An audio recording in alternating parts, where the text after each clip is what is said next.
Hello students, आज हम आपके लिए लेकर आए हैं बहुत ही इंपॉर्टेंट पॉइंट, वाष्प दाब का आपेक्षिक अवनमन, जिसकी सहायता से हम राउल्ट का नियम भी ज्ञात करेंगे बाद में। ठीक है बच्चों, तो 2 पॉइंट आज हम पढ़ेंगे इसमें, वाष्प दाब का आपेक्षिक अवनमन और राउल्ट का नियम। दोनों ही बहुत ज्यादा खास हैं, परीक्षा में पूछ लिए जाते हैं। तो सबसे पहले देखते हैं वाष्प दाब का आपेक्षिक अवनमन कहते किसे हैं। बच्चों देखेंगे, हम जानते हैं कि विलायक के वाष्प दाब का एक निश्चित मान होता है। जो हमारे पास कोई भी एक विलायक है, सपोज जल है, जल का जो वाष्प दाब है वो कैसा है बच्चों, एक निश्चित है। वाष्प दाब कैसा है, एक फिक्स पॉइंट पर रहा होगा। यदि हम इसमें कोई अवाष्पशील वैद्युत अपघटय मिला दें, यानी कि जल में हम क्या करते हैं, कोई अवाष्पशील वैद्युत अपघटय मिला दें, वो अवाष्पशील वैद्युत अपघटय क्या हो सकता है हमारे पास, जैसे ग्लूकोज है, सुक्रोज है या फिर यूरिया है। जब हम ऐसा कोई पदार्थ मिला देंगे तो विलयन के वाष्प दाब में क्या हो जाती है बच्चों, कमी हो जाती है। ठीक है बच्चों, एक बार फिर समझेंगे। विलायक का वाष्प दाब एक निश्चित मान हो, वाष्प दाब का कैसा मान हो, एक निश्चित मान हो। यदि हम उसमें ग्लूकोज को, सुक्रोज को या यूरिया को मिला देंगे तो उसके वाष्प दाब में क्या हो जाएगी बच्चों, कमी हो जाएगी। ठीक है, अब वो कमी देखते हैं। माना विलायक का वाष्प दाब शुरू में कितना रहा होगा, पी था, जब वाष्प दाब कितना था, पी। ठीक है, अब जब हमने उसमें यूरिया, सुक्रोज, यूरिया मिलाया, सुक्रोज मिलाया या फिर ग्लूकोज मिला दिया, तो अब क्या बन जाएगा, वो गिर जाने के, जब उसमें दूसरी चीज मिला दी जाएगी तब बन जाएगा वो विलयन। ठीक है बच्चों, तो विलयन बन जाने पर उसका दाब, वाष्प दाब कितना हो जाएगा बच्चों, पीएस हो जाएगा। पर होगा क्या, उस वाष्प दाब में कुछ कमी हो जाएगी। जो वाष्प दाब में कमी हुई, उस कमी को देखते हैं। वाष्प दाब में हुई कमी किसके बराबर होती है बच्चों, पी माइनस पीएस के, यानी कि विलायक के वाष्प दाब माइनस विलयन का वाष्प दाब। जो विलायक का हमारा पहला वाष्प दाब था, उसमें से यदि हम विलयन के वाष्प दाब को घटा दें तो हमें क्या प्राप्त हो जाएगा बच्चों, वो कमी प्राप्त हो जाएगी जितनी कमी हुई है। ठीक है, अब हम इसकी परिभाषा देखते हैं वाष्प दाब के अवनमन की।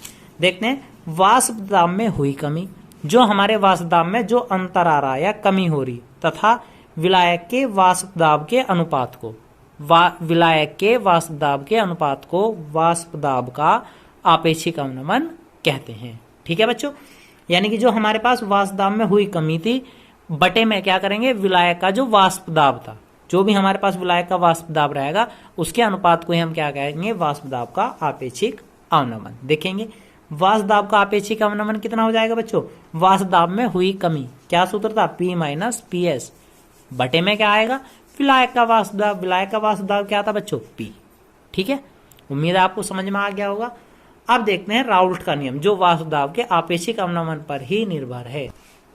तो बच्चों विलियन पार्ट में राउल्ट का नियम मोस्ट इंपोर्टेंट है, सबसे ज्यादा खास। यदि परिभाषा की दृष्टि से कोई प्रश्न पूछा जाता है तो ये राउल्ट का नियम ही है, जो आपसे विलियन वाले चैप्टर से पूछ लिया जाता है। तो देखेंगे, बहुत आसान नियम है राउल्ट का नियम। इस नियम के अनुसार वाष्प दाब का आपेक्षिक अवनमन, वाष्प दाब का आपेक्षिक अवनमन विलयन में उपस्थित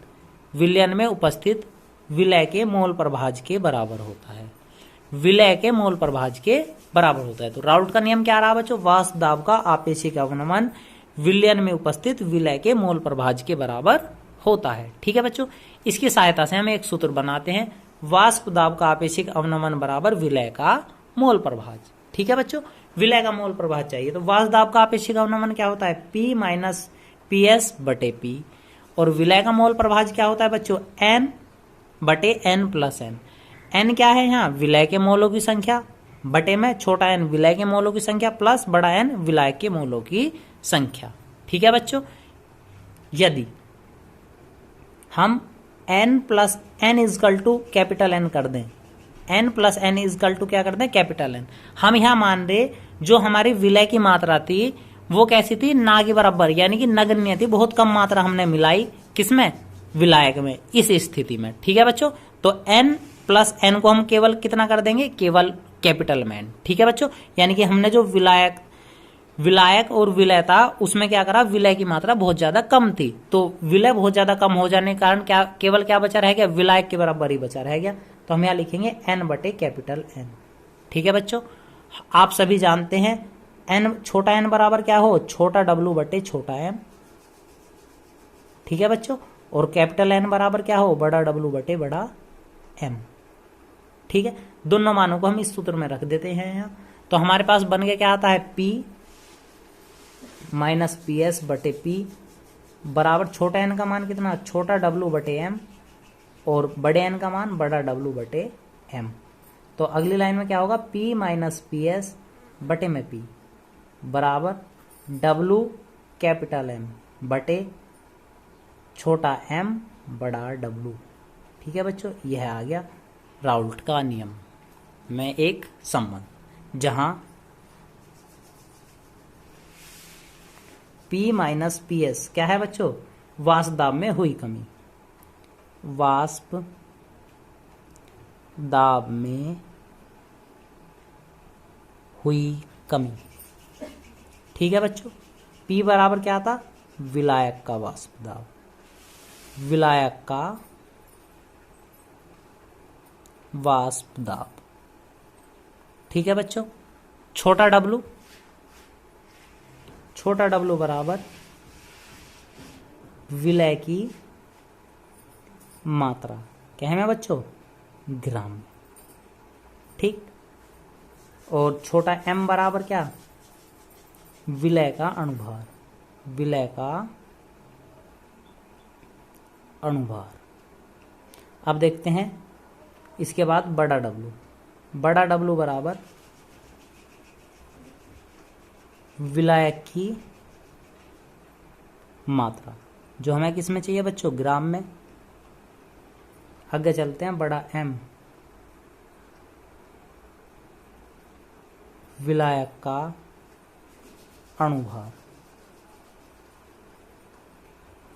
ठीक है बच्चों, तो हमारे पास जो सभी चीजें थी, P माइनस पी एस क्या था, वाष्प दाब में हुई कमी, P क्या था, विलायक का वाष्प दाब, छोटा W बराबर विलय की मात्रा ग्राम में, छोटा m बराबर विलय का अणुभार, बड़ा W बराबर विलायक की मात्रा ग्राम में, और बड़ा m बराबर विलायक का अणुभार।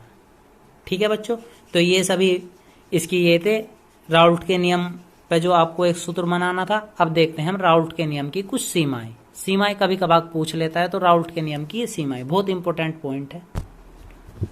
तो बच्चों अब देखते हैं राउल्ट के नियम की सीमाएं। राउल्ट के नियम की कुछ सीमाएं हैं। नंबर 1, बड़े ध्यान से समझेंगे, राउल्ट का नियम केवल तनु विलयनों के लिए प्रयुक्त होता है। यह केवल किन पर आधारित है बच्चों, तनु विलयन पर। जितने भी तनु विलयन होंगे केवल उन पर ही हम राउल्ट का नियम लगा सकते हैं। ठीक है बच्चों। नंबर 2 पॉइंट, राउल्ट का नियम केवल अवाष्पशील विलय पदार्थों के विलयनों पर ही प्रयुक्त होता है। राउल्ट का नियम केवल किस पे, अवाष्पशील विलय पदार्थों के विलयन पर ही, यानी कि जो हम बाहर से अवाष्पशील वैद्युत अपघटय पदार्थ लेने थे वो भी कैसा होना चाहिए, विलायक में घुल जाना चाहिए। ठीक है बच्चों, तो ऐसे पदार्थों विलयनों पर ही प्रयुक्त किया जा सकता है। नंबर 3 और मुख्य पॉइंट, राउल्ट का नियम ऐसे विलय पदार्थों के लिए प्रयुक्त नहीं होता है जो विलयन में वियोजित या संगुणित हो जाते हैं। वियोजित का मतलब कैसे, टूट जाते हैं, या संगुणित का मतलब कैसे होता है, घुल जाते हो। इस प्रकार के विलयनों पर राउल्ट का नियम प्रयुक्त नहीं होता है। तो हमें 3 सीमाएं थी इसकी। तो बच्चों तीनों सीमाएं आपने काफी अच्छे से पढ़ी। तो यदि आपको आज के वीडियो में कोई प्रॉब्लम हो तो आप कमेंट बॉक्स में कमेंट करके पूछ सकते हैं, और हमारे और अधिक जानकारी के लिए हमारे चैनल को सब्सक्राइब कर सकते हैं और वीडियो को लाइक कर सकते हैं। धन्यवाद।